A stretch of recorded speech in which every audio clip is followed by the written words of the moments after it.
The history of youth work in Norway. In 1953, basically what we saw was that the youth centers were mainly just open houses, and the youth worker was a janitor that let the young people in. We just wanted to get them off the street.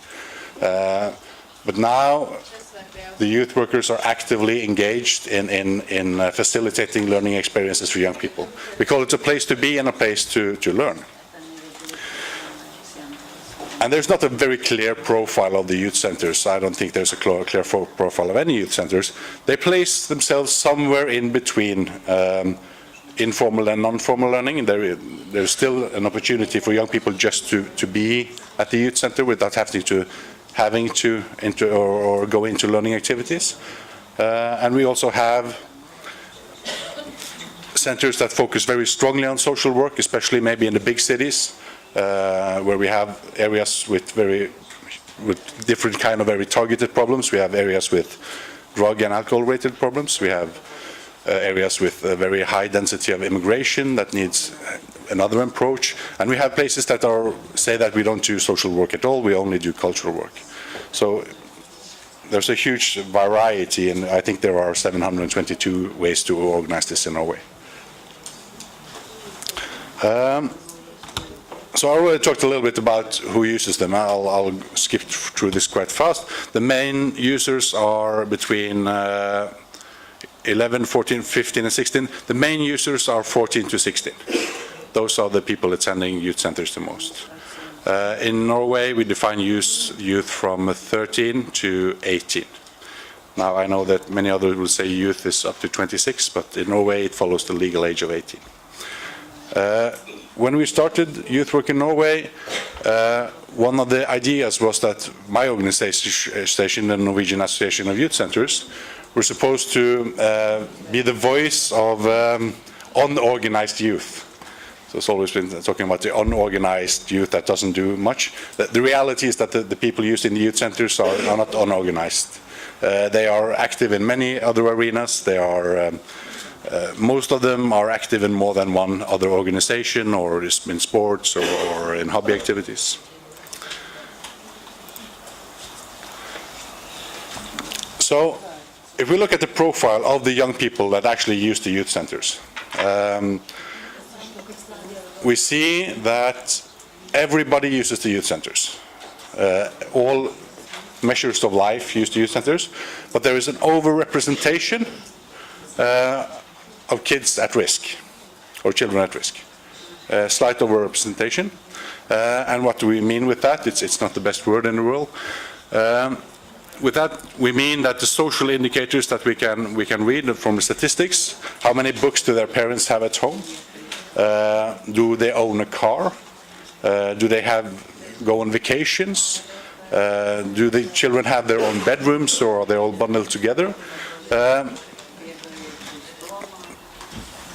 These indicators tell us that we reach some people that we would define as at risk from social indicators.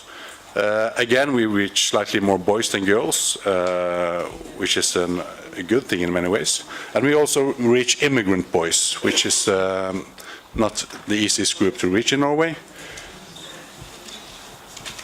We have done some studies on what is the effect of youth centers in Norway.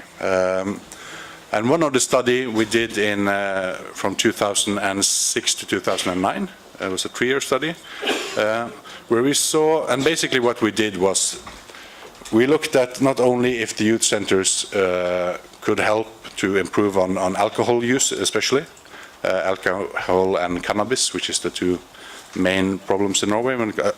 That means alcohol is the huge problem, all other drugs are very, very small problems. But from the other drug we've used, cannabis is the most used. We looked into 11 youth centers together with a research facility, and we did training of the youth workers to see not only if the youth centers, the work the youth centers did was, we know that the at-risk youth that uses the youth centers uses less alcohol and drugs than other at-risk youth. So the at-risk youth that are actively engaging with the youth workers uses less than the at-risk youth that are not engaging with youth workers. And we also went in and we trained the youth workers in early intervention, We train them in methods for speaking to young people about alcohol, speaking to young people about drug use. And also we talked about what I want to say a little bit more about later is children at risk when it comes to violence in close relations and mental illness.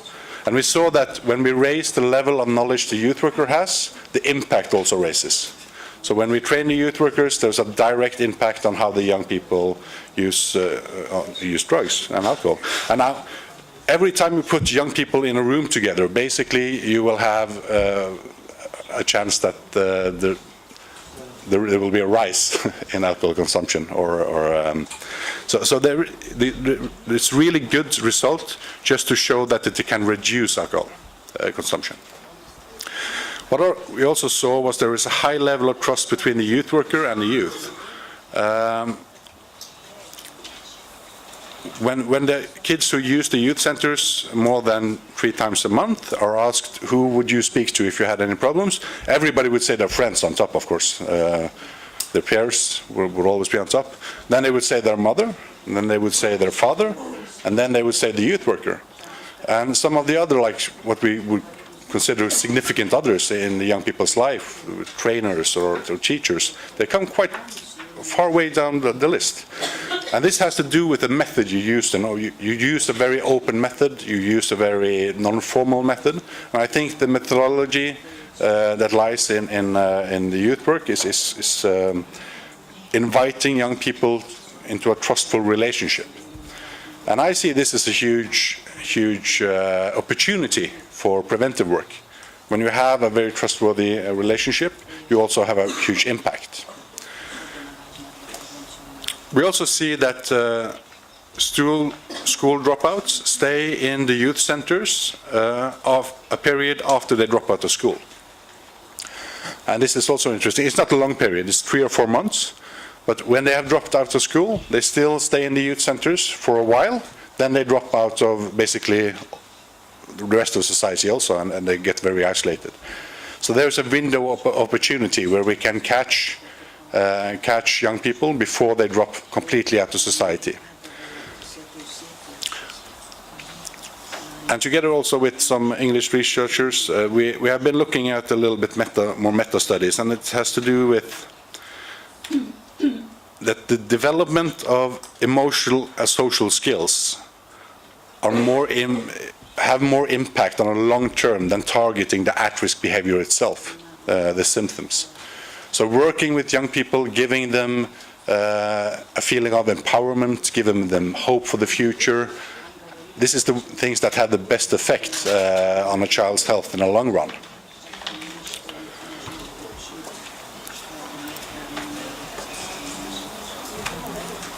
And it's a quite soft approach. It's not a very legal approach in Norway. We have, as Iceland, very strict laws on alcohol and tobacco, and you see the numbers are quite comparable.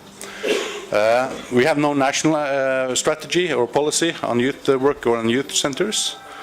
We have many different legal issues and policies that regulate the work, like the Convention on the Rights of the Child. We have poverty plan, big issue, city plans that we work on financing special projects.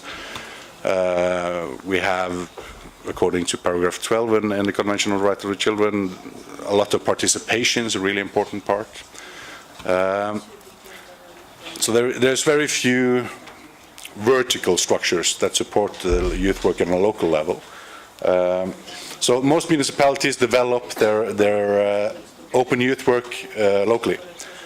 So it's very bottom up. This has two effects, I think. Just check my time. When decisions are made as close as young people as possible, and also the prevention plans are made as close to young people as possible, they are well adapted to local needs. And they also represent quite flexible solutions that can easily adapt to changing trends. And we know this with young people, that changing trends is an issue. You know, we can lose 50% of the participants in the youth center in 2 months because we made some bad choices, and it's going to take us 6 months to build it up again. The problem with having a very locally strong foundation is that it develops randomly. The municipalities, we have 428 solutions. Some of them are good, some of them are bad. It's hard to implement national strategies. So when, for instance, when we did a big program on early intervention on alcohol use amongst young children, it was voluntary for the municipalities to participate from an open youth workers center, and really we maybe got to 80%, but we should be in 100. And we also know that if you do not finance the open youth work sufficiently, it can have a negative effect. If you don't have youth workers which are trained enough, they don't have enough money to do good activities, you will end up in a room where attitudes are randomly developed. It's not a process that we run ourselves. It makes sense if you have 100 young people in a room and one youth worker, he's not going to be able to have any influence on these young people. In Norway, it's a given that you don't use alcohol in a youth center. Nobody would talk about that. But if you are not enough staff, if you don't have activities that are interesting for the young people, it can have a negative impact on. So when we have very weak vertical structures, it's important for us to build very strong horizontal structures. And this is maybe the most important thing when it comes to a preventive perspective. It's the cooperation. So in every municipality in Norway, we have something we call SLT, which is a group specially appointed to work with preventive measures amongst young people. These groups consist of the police, the school is there, the child welfare system is represented, we have outreach work, street workers, and we have youth information centers and of course youth centers. Sometimes we also have other activities for young people represented in these groups, cultural hobby schools. But when it comes to the preventive aspect of the SLT teams, I'll give you an example. There's a small city called Vennesla. It's in the south of Norway. Very small city. It's probably 5,000 inhabitants. They had 10 years ago a huge problem with alcohol, with drugs, and also with a neo-Nazi movement that was growing up amongst the young people. It was quite complex issues. And they decided to make like a quick response team. So basically, if one of these institutions, the youth center, the school, the police, met the young people and they saw that I think we might have a problem here, they met with the other institutions within 4 days. And on this meeting, they made a first plan. And they met with the parents and the young person within a week. And then they make a plan for how to have a more positive development of this young child's life. Where basically, for instance, the open youth centers are given the role of, if you do bad in school, it's very often good to do good in another place. So the youth centers could try to identify a competence the young person has and try to build on that. If you even playing computer games, match him up against other young people and try to build positive feelings in the child. The child welfare system goes in to help the family. The police do their thing. And school pays special attention to these young people. So there's a very holistic way of approaching the young person's life. And I think this is one of the key factors in a good local grassroots level prevention work, and especially when I talk about youth at risk. So, I know we're a little bit behind schedule, so I'll try to be quick. The last thing is, you said that it's hard to reach the youth at risk. The hard nuts is really hard to find. And I think that in Norway we have some numbers. Children that live with parents that are either mentally ill or alcohol or drug abusers